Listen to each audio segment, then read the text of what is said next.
This meeting is being recorded. There you go. This meeting is being recorded. If everybody can do me a favor and mute themselves unless you have a question to chime in, that would be fantastic. But welcome to our 2023 Interscholastic Unified Indoor Bocce Pre-Competition webinar. We're finally there. Winter season can be interesting with the winter break in between and all the things going on. So excited to be here with you guys.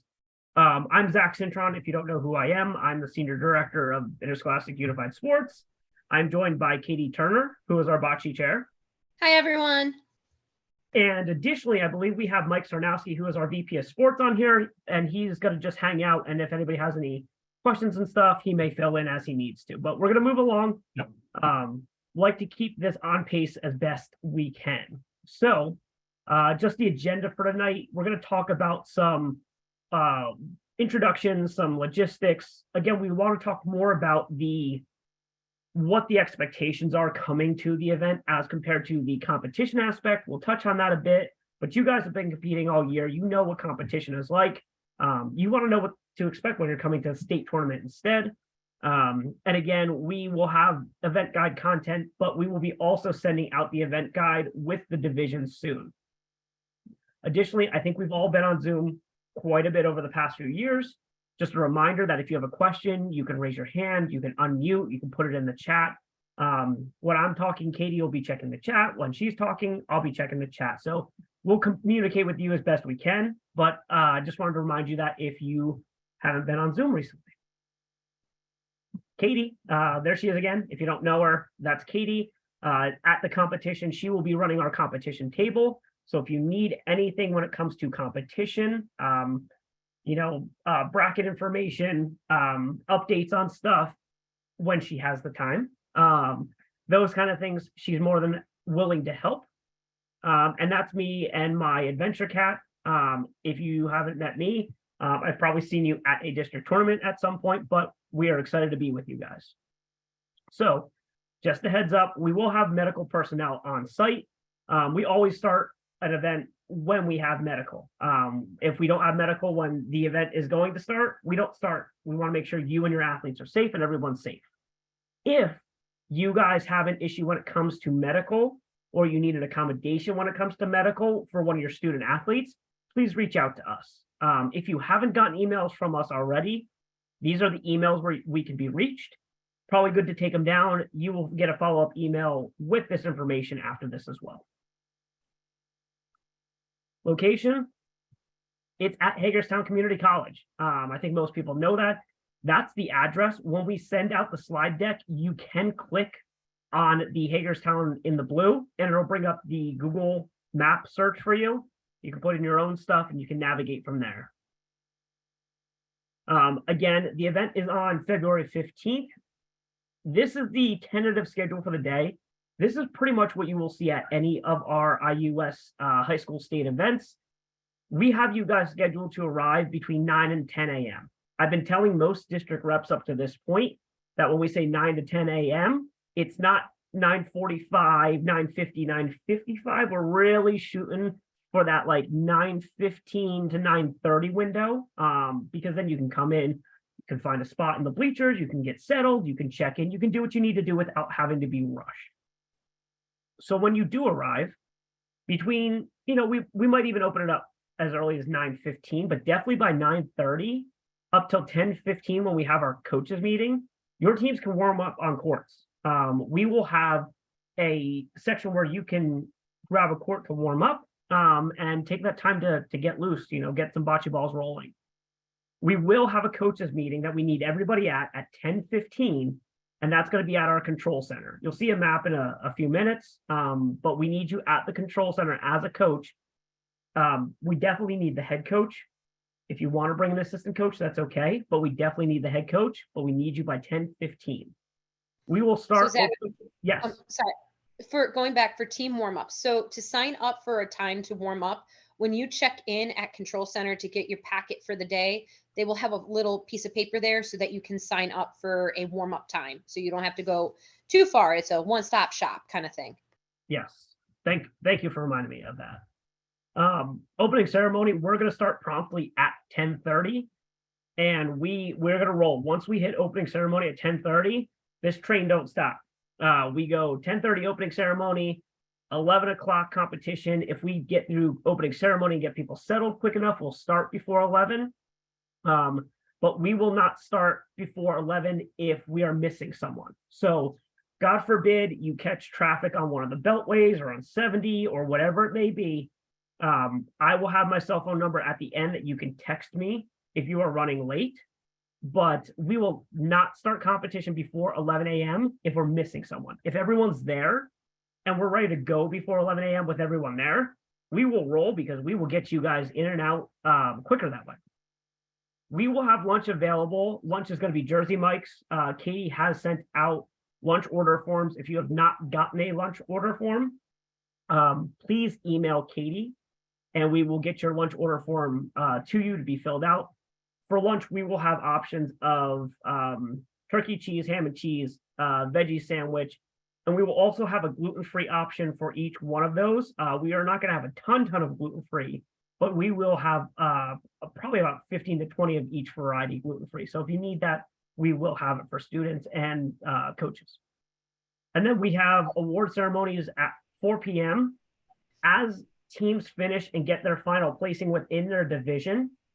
Typically the runner-up bracket that determines third and fourth will finish earlier. We'll award those teams once we know what their final standing is in the bracket. So you may be awarded earlier than 4 o'clock, but if you are in the winner's bracket and you are playing towards first and second place, just anticipate you could be there a little bit later. Weather info.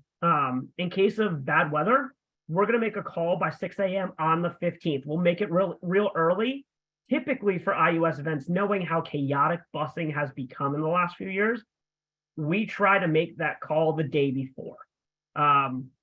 Right now, we're monitoring weather day by day, but things look like it's going to be about 50 to 60 degrees, honestly, and relatively sunny. The one thing that our VP of Sports, Mike Sarnowski, did mention today, that's a really good point, just so everyone knows. It does get a little tricky sometimes with programs coming out of Western Maryland, Garrett County, Allegheny County. Their weather can be much more wintry and wintry chaotic than what we see in Central Maryland for sure. So we'll keep you in the loop. The latest we will make a call is 6 a.m. on the 15th. We try to make it the day before. If we do have to go to a inclement weather date, it's Thursday, the 16th. So we want it to be on the 15th. If not, it goes to the 16th. We just bump it one day. So we will do our best to communicate as early as we can on inclement weather. So let's talk actual event information. Yeah, Katie. Zach, hold on. I was going to say, and friends, if there's no news, that's good news. Yeah. So if there's no call at 6 a.m., we're golden. We're going to continue on. Yeah. If it's raining a bit, if it's not like ice raining, if it's not snowing, we're going. Again, we want to keep you all safe, but weather also does happen. So that's a very good point, Katie.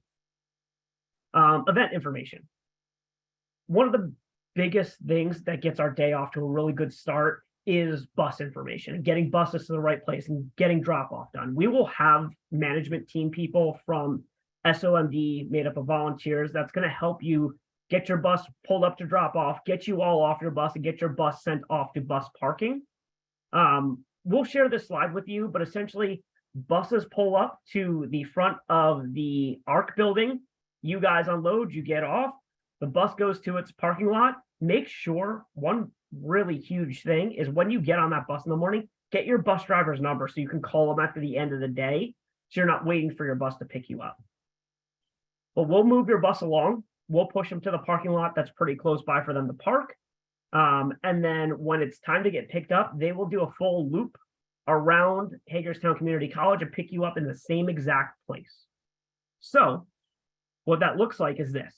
Hagerstown College has one way in, one way out, essentially. Going to come in, make a right, go all the way around. This is the athletic building, the ARC Center. They're going to drop you off out front.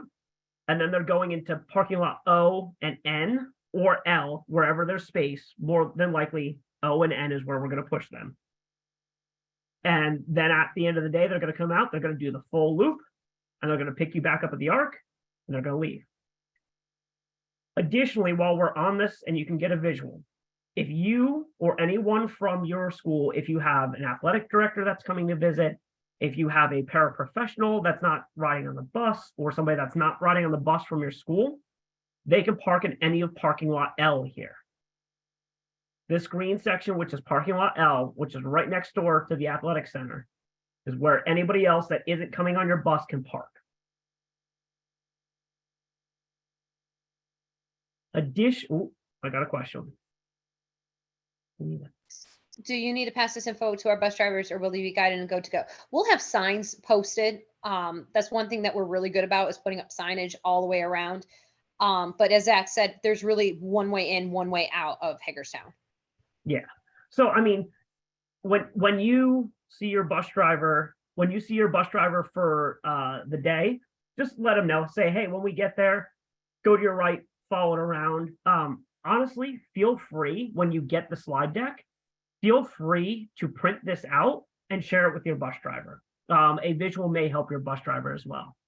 The next slide, we're going to talk about handicap parking. If somebody needs handicap parking from your team, just so you know, before we get there, yes, parents also park in lot L. Good question. Very good question. Before we get to the handicap parking part, handicap parking is going to be behind the athletic center. There's a little driveway in here, and you can park in the back. I think that's lot J, I think it is technically, but we'll get a confirmation for you if you request handicap parking. If you need handicap parking, please let me know by Friday. Send me an email, say, hey, I need handicap parking for, give me a name of whomever it is that needs the handicap parking, and we will get that set up for them. We will have a spot reserved for them around back.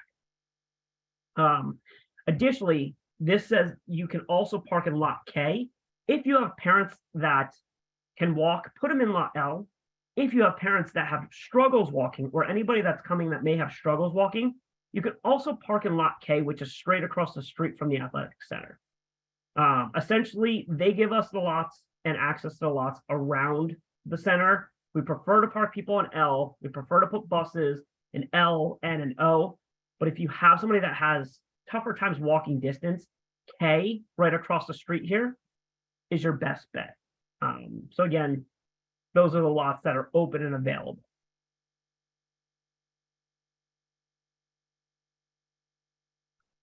Just so you know, besides for the competition, we have some other things going on.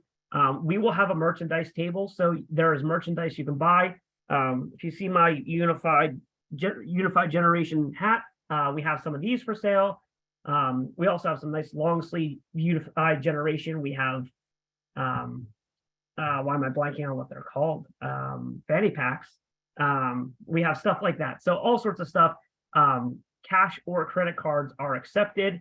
I do know, based on some of our other unified sports events, there are some kids that roll up with a good amount of money that their parents let them take to events now. So they will have stuff to spend that on. Additionally, we will have representatives from Special Olympics Maryland talking about the other two components of what is Unified Champion Schools, and that is whole school engagement and youth leadership. Unified Champion Schools is the whole concept of what unified sports is involved in. Unified sports is just one aspect of that.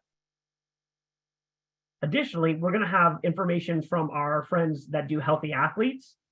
We want your athletes to be healthy year round. So we should have some information on how to make that a little bit easier, some exercising tips, maybe some giveaways and stuff like that. And it's all going to be out in the lobby. Merchandise, Unified Champion Schools information, and healthy athletes is going to be out in the lobby. Additionally, we will also have somebody from our staff that handles our community program, sports and competitions, which is programming that happens year round outside of school time, that students and all sorts of people can get involved with. We need more volunteers. We need more athletes. We need more student athletes for unified teams. So there'll be a lot of information in the lobby and opportunities in the lobby. Lunch. Again, I mentioned lunch. We will also be getting a whole bagged lunch set up with the sandwiches. You'll get a sandwich, chips, cookie, and we'll have bottles of water.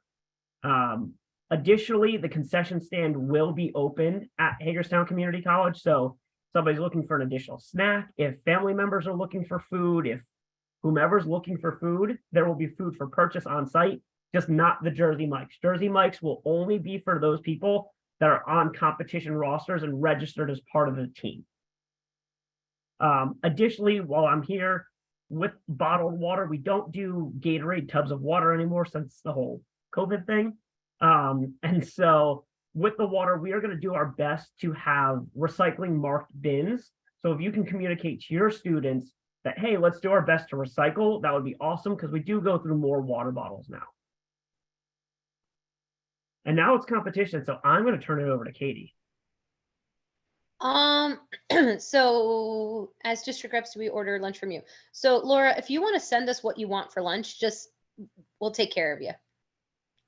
So, all right. So competition, so credentials. So we have asked every district rep to verify with US coaches that your rosters are correct with every single adult or athlete that is coming to states that they are in GMS. When you arrive to states, you will get a packet, and inside the packet will be credentials for all of your athletes and for you and your coaching staff. So we ask that you just double check with your district reps that this is what I submitted. Is everything good? I mean, you can email us, but we're not as quick to turn that around since there's so many districts and a lot of you, and there's just Zach and I. So anybody who is a non-student athlete, so like coaches, members of the traveling party, chaperones or anything. Sorry, my cat just knocked over something. So we just want to make sure everybody's registered and accounted for so that we can get everybody situated. District reps, please verify in GMS that you have the correct coaches. And if anybody is from like prior seasons, just delete them so that we don't keep running off badges for them. Credentials are personalized. So that's why we ask that you make sure everybody is good to go so that when we hand you the paper or the little lanyard thing, that it's the right people and they are non-transferable. So if you have a assistant coach, for example, that hands their pass to a parent so they can get down on the floor, we're not going to be okay with that.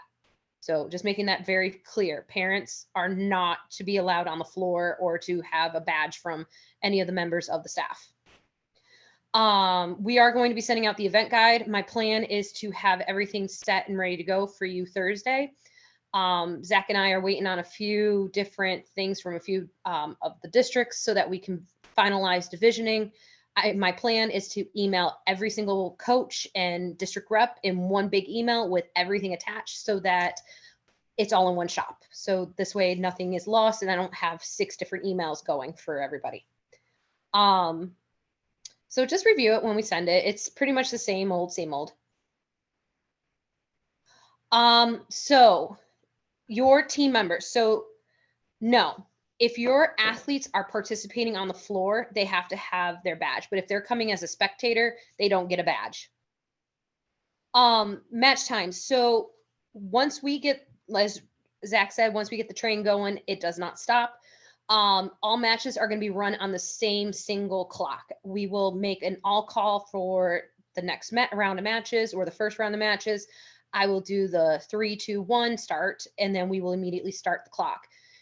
Matches are traditionally the 30 minutes or it's the first to 16 points. Once we get to that 30-minute mark, we'll tell people finish out the frame, don't start a new frame, and then we will rotate in the next round of matches. No ties at the end of a match. An extra frame will be played to determine a winner. So just making sure that we get that out there. Staging. So what will happen is announcements will be made to report to one's match. We'll say, hey, round 2 or whatever. But since we're all in the same space and it's a very enclosed space, nobody should really have an issue hearing me. Outdoor states is a little bit different. We ask that players report to the court where their match will be happening at least 5 minutes prior to the report time. It's okay to get your athletes down there and ready to go. Try not to crowd the other teams that are still there, like finishing out their frame. So if you know you have a team of 8 versus 4, take your time, but get into that area. The courts are going to be set up where we have 5 divisions. So wait, Zach, I'm trying to do math and this is not good. So for example, the red division has courts 1 and 2. They will not change. Those are designated as red division courts. 2, 3 will be blue, and so on and so on. So your court will never change. Yeah, you're always going to be on either 1 or 2 courts throughout the whole day. So once you get into the groove of, hey, we started on court 1, our division's on court 1 and 2. At no point will you be on 3 through 10. You will be on 1 and 2 the whole time. So again, just pay attention to what court you start on, and you'll get an idea of I'm either on 3 the whole time or I'm on 3 and 4. Right. We are going to do like the first call, like, all right, next round. And then we're going to do a second all call. If your team is not there, it is a forfeit because you missed the call to start. So the team that did show will get a awarded match point of 8-0. So we figured that was fair to give half of what you could earn in that particular match. There we go. We are definitely going to give accommodations as needed. Please reach out to Zach if you have any. We've had a few come in that we are working with coaches and district reps on. But please just, any request for accommodations, report it to us upon arrival if you didn't get it to us before. So, but we would appreciate 24 hours notice at least. When we are in a match and there is a protest, so you see something that you don't agree with or something's not right, we have a rules committee. What you will do is you have to be filing this within 15 minutes of your competition completion of the match. You will go to the control center. If you come to me, I'm not going to be able to help you right then and there because I'm trying to get other matches up and going. So go to the control center. There's a lot more people there that will assist you, and then they can form the rules committee. So we have George, who is our head official. He will be floating through the entire match. He's wonderful. He's very knowledgeable. He will help everything. We have Joseph Brewer and Andrea Perry. They are our competition assistants. They are volunteers, so they are very excited to come out and help us. We also have Mike Zarnowski, who will also, our VP of sports, will be on this committee. And then we are going to pick a district rep, 2 coaches, and a student athlete. So if you file a protest, these individuals will come together, they'll review, they'll make their decision, and then they'll let you know. So another note that I forgot to put in here with protesting is if you are, on the court and your team's playing and stuff, and there seems to be an issue with the game, you or your students can request of the head official that, hey, can we pause the game for a second? And everybody can talk it out. And if there's a question from there, the head official will call one of us over, and we will come over and take care of it for you guys. So again, don't be afraid. At some point, kind of just pause the match and say, hey, we need to figure this out before we go further. Again, that's when you're within your right as a coach. It's within the right of your captains for your team. Just do it nicely, do it appropriately. Our officials are volunteers as well. They're from the Frederick Bocce Club, so they have good knowledge of the game. But again, they're volunteers, and sometimes mistakes happen. So again, raise your hand. Let's pause the game, talk it out. If not, one of us will come over and we'll resolve it for sure. So when you come to the tournament, you do not need to bring your courts, but what we would like you to do is bring a set of your balls with you. Personally, when I coached bocce and went to states many, many years ago, I had my kids we brought our own balls so that they could then use something that they had familiarity with. When you bring them and come to check in, they will be weighed and then adjusted as needed. So it's the same bubble bocce balls that you've been using all season.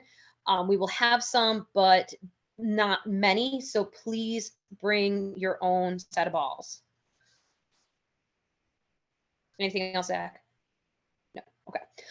My favorite slide, it's the same as always. Uniforms, leggings cannot be transparent above the knee unless covered by shorts.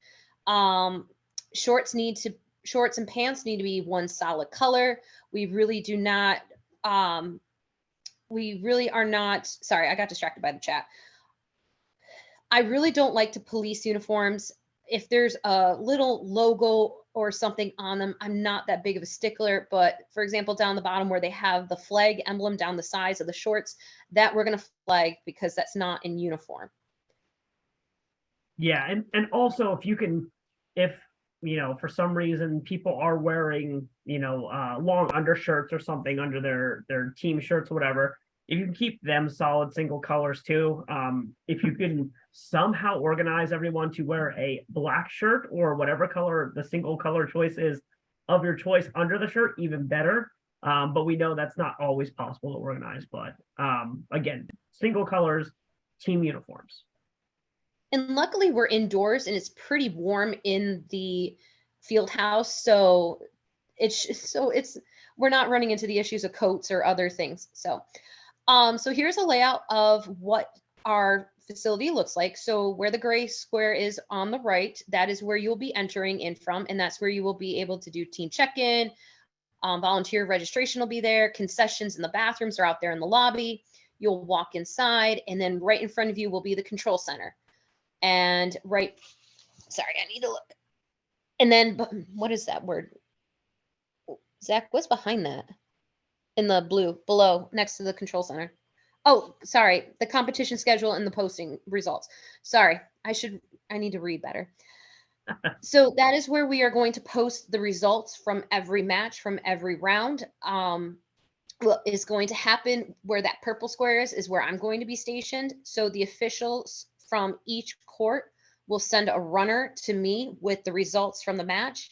I will do my part and catalog everything, and then we will send the results over to the board.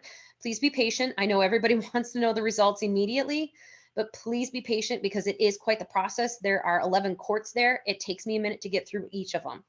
So when we are done with that, at the end, the awards center or awards venue will be right behind those bleachers. I think, is that what those are, bleachers, Zach? Yep. All right, so behind those bleachers is the awards ceremony. It's on the backside of the track. It's really cool. The kids just line up, they go across the stage. Lunch distribution is over there on the right-hand side. That's where the athletes and coaches will be able to pick up their lunches. And there is some lunch seating. It's not a huge area, but there is some spots where kids can sit and eat. But for the main part, you will probably all be right up there in the bleachers. And they're pretty big, from what I remember. So each delegation will have a spot and can make it their own. Yeah, there's tons of room up in the bleachers. We'll have some lunch tables set up in the in that section where it says lunch tables. There's also going to be tables out in the lobby by the concession area, so you can eat wherever you want as long as it's in the stands or at the table. And we will, when it comes to lunch, we don't do a lunch line or anything anymore. We take that lunch order form that you send us. We will pack all your lunches together. We will have a case of water, 2 cases of water, whatever you need. We will hand you the box of lunches. We will hand you your waters. We will send you back on your way to wherever your team spot is. So no worries on that. And we will do our best when it comes to the results posting and keeping the brackets up to date. Just know the second that your match finishes, we probably won't have the brackets updated yet. Give us a few minutes. Typically, a good time to go over and double check is halfway through the next match after your match is finished. They're typically up by that point. We're pretty quick about it, but we're not instantaneous. I will promise you that. Anthony, do you want to unmute to ask your question? Yeah, I was just confirming this uniform thing. So like we have our kids using our like phys ed uniforms, Yep. right? Which they're red shorts but they have white lettering on it. That's fine. Like now Like- our ladies can the ladies wear their stretch pants with the shorts on top? Is that what you're saying? That's acceptable? Yeah, that's fine. So we're just asking that things be solid colors. So if they're red pants with like the lettering from your school, that's perfectly fine. I'm not picky on that regard. Coach Shaw, the preferred uniform bottom, it's whatever your teams have been using. For example, like my team when I coached had a uniform, so they just wore khaki pants because that was just universal and it was a solid color. But truthfully, if you're go off of your school colors, but truly we see a lot of black or blue. But preferred uniform bottom, anything but jeans, because Yeah. it is an athletic event. And the other thing that I like to mention too is like if you tell your student athletes that, hey, we're wearing black shorts or we're wearing black track pants or whatever it is, they don't have to be the exact same brand of black track pants. If your school issues pants of some sort, great. If they don't, they just get in the right range. You know what I'm saying? So, you know, if one kid has Under Armour black shorts and the other one has Walmart black shorts and the other one has, you know, Pac Sun black shorts. I don't know. I can't name any more clothing companies. I don't wear that many different clothes myself, but that's okay. They don't need to be exact same. If your school issues them, all the better, and that's super helpful for us. Right. Hopefully that makes sense for the uniforms. Right. So truly what it boils down to is we want to know who belongs to which team because we do not know your athletes. And it also helps with the officials so they know which team just rolled the ball and all of that. So that's why we're being a little nitpicky. And I think we covered everything there. And like I said, Thursday by 8 p.m., we're hoping to get divisions out to you. The plan is that we're going to send it out initially so that everyone can review it. It's not going to be the final review or final edition. Just to making sure that some teams are in the right section. We had an issue with outdoor states where a team was submitted that wasn't the team that we put in, or the team that got submitted wasn't, the rosters didn't match up. So we had an issue on our hands. So this time around, we're making sure to send this out to everyone so you can review it. Let us know if there's any fixes that we need to make. And then we will send out the official divisions as of Monday morning. All right, some last few miscellaneous slides to hit a few things. Awards. When it comes to awards, again, we will do awards as teams finish within their division. You may finish third and fourth place matches to determine who is in third and fourth place before first and second. We'll award third and fourth then at that time. So please listen for announcements. We will make an announcement of we are awarding third and fourth place for divisions red, blue, and yellow. Teams X, Y, and Z for those divisions, please report to awards. Additionally, when you come to awards, we want your student athletes wearing their school uniforms, you know, no jackets over top, no sweatpants over the bottoms and stuff, because we want you to get good pictures of your athletes. We want to get good pictures of your athletes. We want them to have a good full award ceremony. So when it comes to awards, just listen up. We will do it in groups and just be prepared to get on the award stand when we call for you, essentially. Day of volunteers. I know there are some teams that, you know, they had 8 players on a team, but then they had 4 kids that were volunteering throughout the season to help the team. You can bring them to help volunteer in various capacities, but you need to reach out to our director of volunteers, Sam Boyd, whose email is right here. Additionally, if you have anybody from your school that would like to come out and volunteer, other teachers, your principal may want to come out and get involved. I don't know. Anybody from your school, please reach out to Sam Boyd. She is more than happy to work with you to get anybody involved, to get an opportunity to work with your students and work with other students from other schools, more importantly. That's my cell phone number, New Jersey number 973. Take that number down, put it somewhere. If your bus is running late, please text me, please reach out to me and let me know. It's a lot easier to say, oh, well, X school reached out to me, they're running a little late. Let's start opening ceremonies. As soon as they get here, we'll get them settled in, we'll expedite them. If you don't text me and then you show up at, you know, 11:05, I never knew something happened, competition started, you missed your match. So again, have that.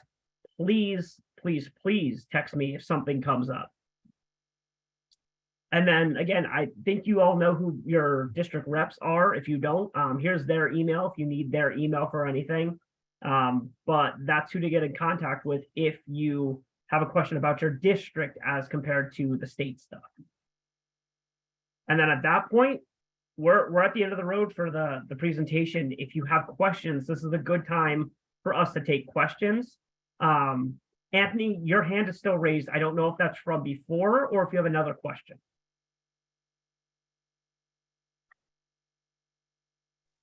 I'm sorry, that was from before. I'll put it back. Cool.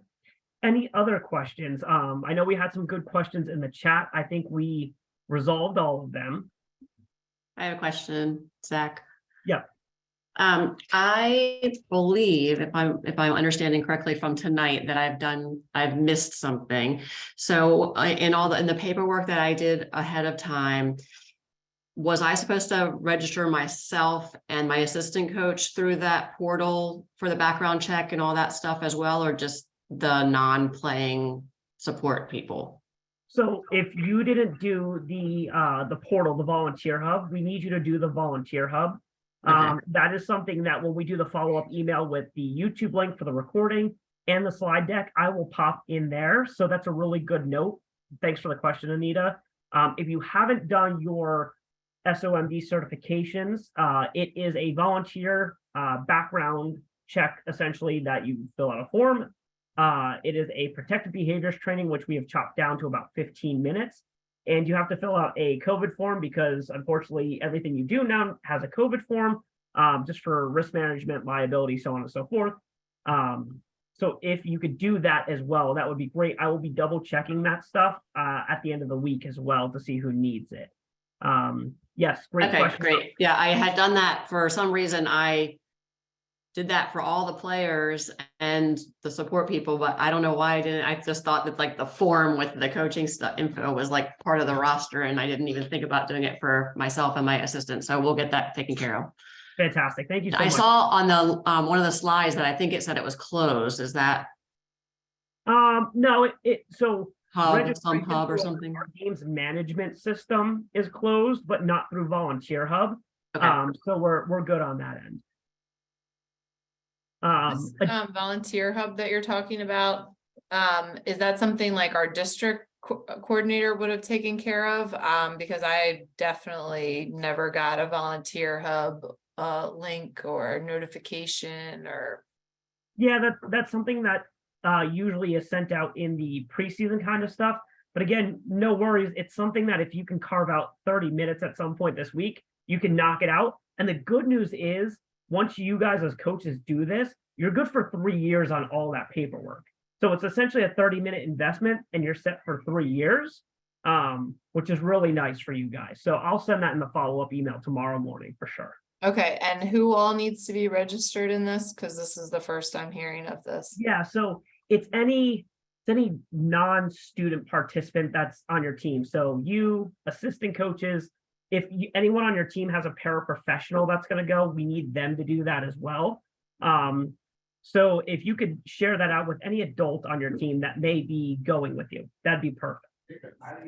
So it's only the adults, not the students, correct? None of your student athletes have to do it. The only person that falls in a weird gray area is if you have like a student manager. If you have a student that's volunteering, that's managing the team and doing stuff like that, they would need to do it. But that's a very particular case. And you said that'll come out tonight? That'll come out tomorrow morning. More than likely, I will finish this and save everything and then prepare myself for bed because I like to go to bed early. Okay. I did see a question in the chat that Katie answered, which is a very good question. How many matches will we play throughout the day? Everyone gets at least 2 matches. So you will never play less than 2 matches. If you win a game, you play more. If you win in the runner-up bracket in your first game, depending on how big the divisions are, you'll play more, but you will never play less than 2 games.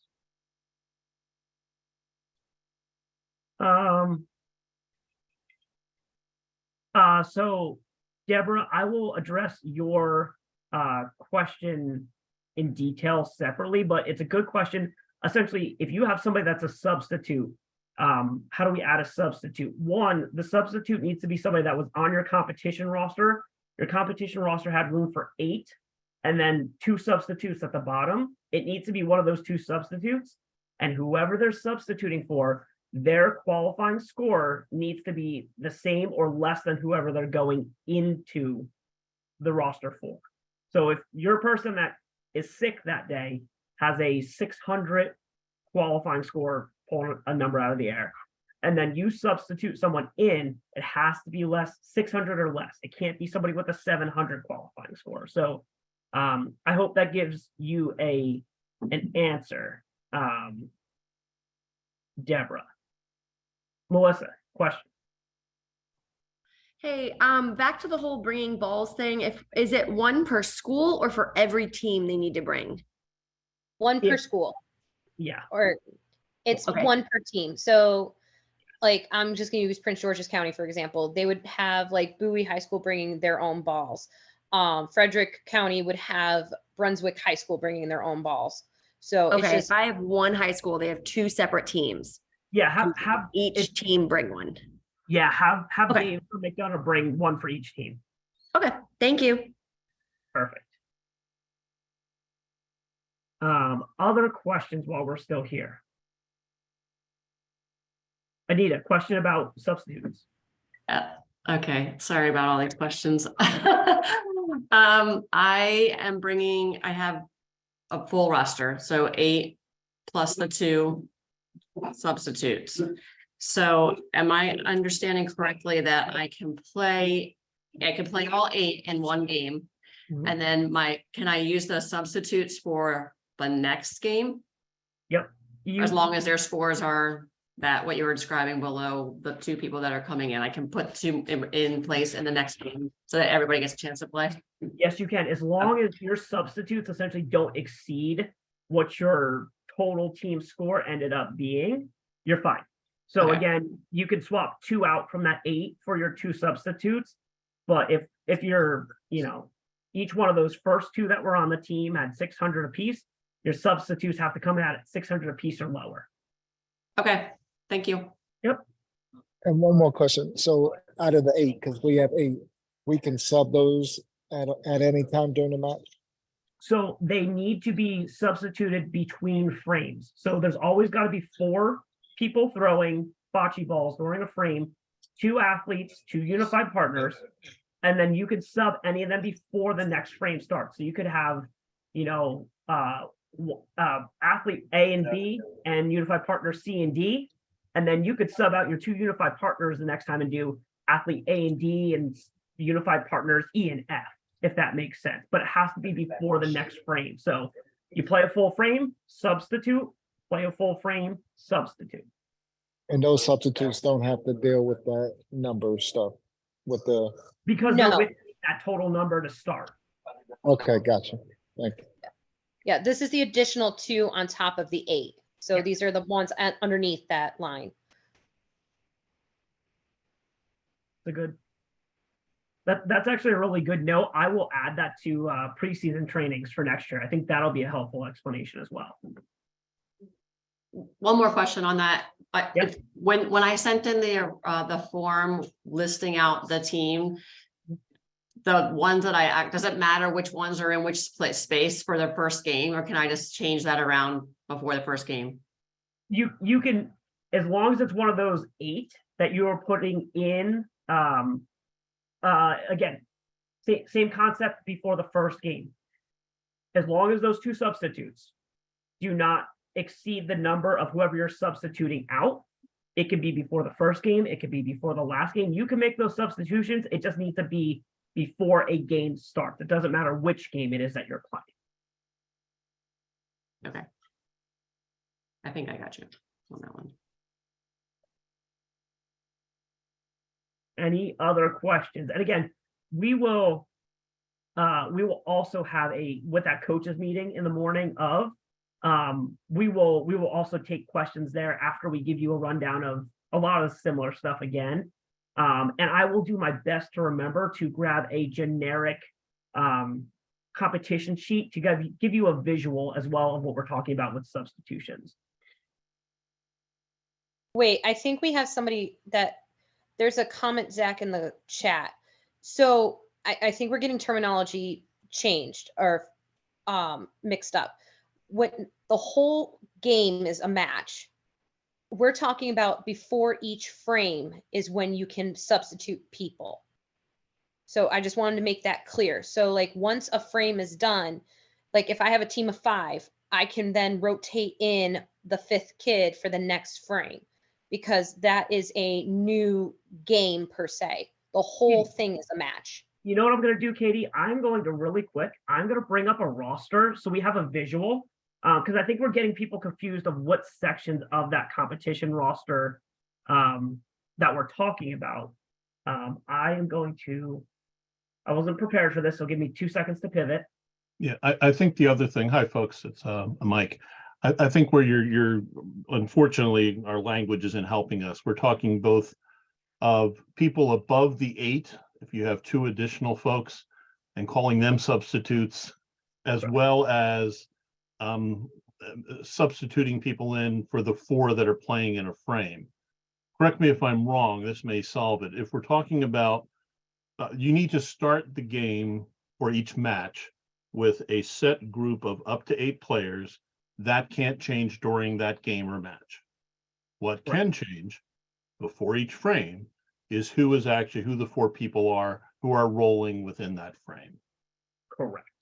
So does that help clarify it, Anita? I know you were saying you were having a little difficulty wrapping your head around it a little bit. And again, I think it's the language substitute being used a couple different ways. Yeah, I think I got you. I was understanding that part correctly. My question that I'm still a little unclear on is the form that I turned in where I have my 2 extras listed as Joe and Jill. Are those the 2 that I have to start game 1 with as my substitutes, or can I change that before game 1? You can change that before game 1. Okay. Yep. So again, this is what the form looks like. This is a McDonough one from Dave that it's a team that's not going. But again, if these are Joe and Jill, you can substitute Joe and Jill in here as long as they have to replace. You got to have 2 athletes. You got to have 2 partners. So that's one thing you got to keep in mind. But you can substitute, this 400 athlete for this athlete that did 621 because it's lower than 621. Does that make sense for folks? Cool. Thank you for the clarification of wording. We were getting a little tongue twisted there. So I have a question, Zach. yeah, of course. So, okay, Joe and Jill are now the 2nd and 3rd best players on this team, other than Layla, who has a 367. I was under the impression that you couldn't sub in someone with a lower score because of like a ringer type thing. Why would the 9th and 10th players not be if they fit in that athlete or partner category, why would they not be the worst roller on your team, so to speak? That's a good question. Again, I think the first thing in the line of protection against the quote unquote ringers system is, just honest effort and, honest coaching, right? That's the first wall that we hope is there. In theory of what you're saying, I don't think we really put a regulation on your substitute score needs to be the higher end or the lower end. We want to get your kids involved. But so you aren't exceeding your total score of being 58-39, you could only put in Joe as an athlete for an athlete that he's got to be less than this, so his score is lower. Because if his score was higher and you were substituting him in, you are now having a better team than what we've divisioned you for based on this score. Does that make sense, Steve? Okay, so what you're saying is in this 58-39, the 2 400s don't count? They don't. Your 58-39 comes from these 8 players or less than, 4 to 8 players. Okay, so let me ask you this then. If I sub in Joe for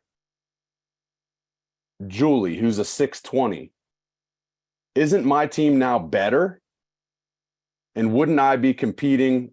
Wouldn't that be unfair to the division I'm in? Or maybe I don't understand how you're divisioning. I thought you were divisioning by score. Katie, do I have it flip-flopped that? I think you have it backwards. I think I Yeah, have it's a flip-flopped, little yeah. back, yes. Because, So we yeah. can only, so like, for example, Joe could only be subbed in for like Joe Smith up above, or even for Lily or Layla. He Right. cannot, they cannot go any higher. Right. So the sub numbers are typically like when I fill out my roster, my two subs would be the two highest scoring, the two people with the highest total. So that way I could sub them in for anyone, so Yeah, to speak, that, as long that- as they're in the same player role. yeah, that was my flip-flop on the wording. It's kind of an approach of golf with the score. If you Right. think about it from a golf perspective. Right. I flip-flop that wording incorrectly. So, but again, we can help you if you have a question, especially with your own specific roster. If you want to send us an email as a follow-up to this as well and say, hey, can we take a look at my roster in this email and you let me know who the appropriate substitutes are based on their qualifying scores, so on and so forth. We can do that as well. We're more than happy to do that. This is the one spot where bocce probably gets the most confusing, is the substitute portion of the game. Right. And one more thing I wanted to clarify. So I have a team of 9. So I have one sub. Mhm. I can sub them into the game between frames, correct? I mean, that's how it was in the past, unless that changed. So you're talking about subbing the 9th person in the substitute, not somebody in your 8 that was designated for the start of that game. Correct. So Katie, clarify if I'm wrong here, but from our rules and my understanding of the rules and how we've done it, at least at the state level, is that when you start the game with this 8, this is your core 8th, and you cannot substitute that 9th player between frames, because then that's essentially having the 9th player. You could substitute any of these 8, go 4 and 4, and substitute between frames. But this 9th player, or whoever your official end of the roster 9 and 10 substitutes are, they can only be substitute between games. Correct. Okay. That's my mistake. I'm sorry, I got one more, because Of we course. were told. So we have 8 players total, right? So we don't have no subs. So my 4 don't have to roll. They don't have to roll back-to-back frames, right? Nope. But I can have a different 4 roll, so they don't have to travel down. Right. Yeah.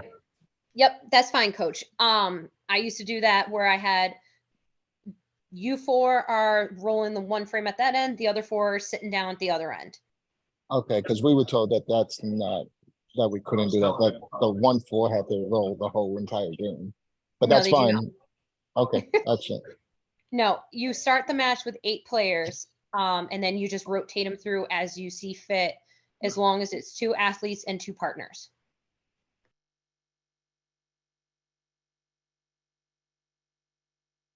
Other questions? Again, this is why we like having you guys on the webinar. We can talk through things, we can clarify some things, and we can double check some things, which is good.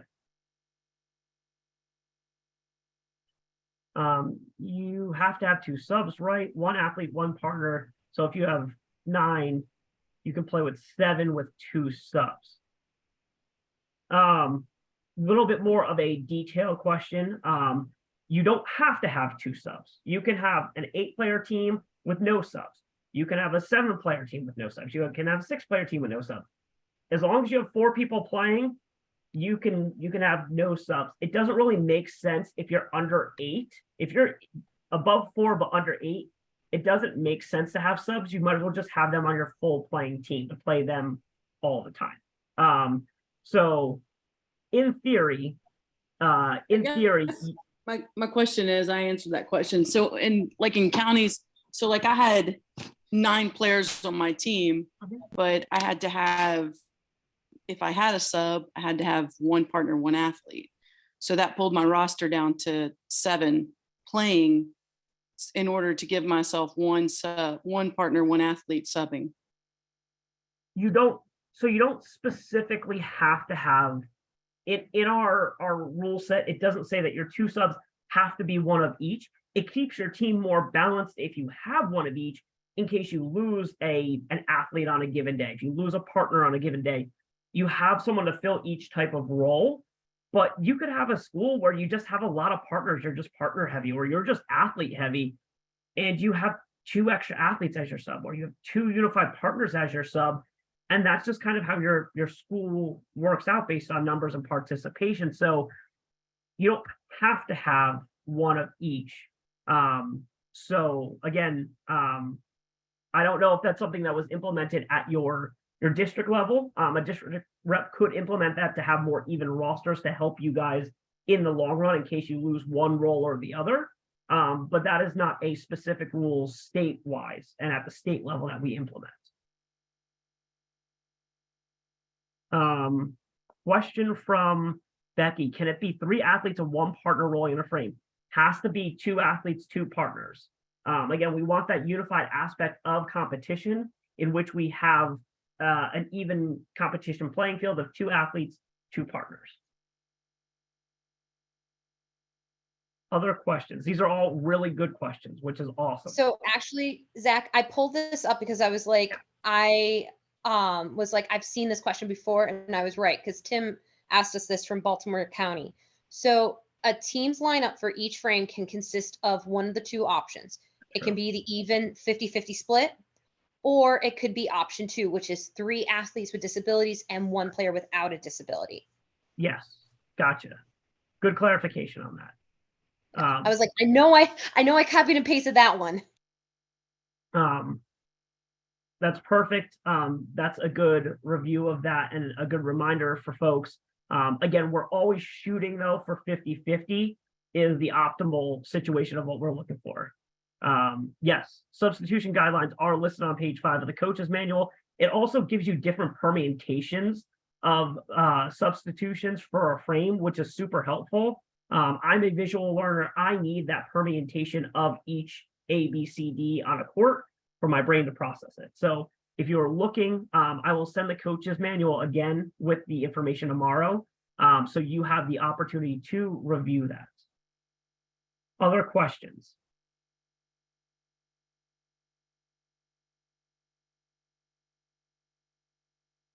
Okay, I'm not seeing anything. I'm not going to rush us out of here either. It is 7:28, and I did say we would go to 7:30. And I don't want to keep folks if you don't have other questions. So if you think of a question in the next 2 minutes as we start to wrap up here, let me know, or send Katie and I an email. We're more than happy to follow up with you and answer questions. You may wake up tomorrow morning and a question may pop into your brain, and we'll answer it in the morning when you send us an email. But other than that, I just want to thank you guys for everything you've done this season. It's been a long season. Winter season's always long. Winter season's always relatively rough because of that big winter break that we get in the middle. But you guys have done an awesome job. You guys have done a great job getting your teams to districts and now on to states. And now we're just excited for the 15th. So we can't thank you guys enough for everything you've done. We can't thank you enough for everything you are going to do when we see you next week. And again, if you have questions, reach out, let us know, and we will get you answers and we will get things set up, and be on the lookout for a couple emails to close out this week before we meet you all on Wednesday. So if not, we will see you again. See you on Wednesday, folks. And I'm going to stop the recording.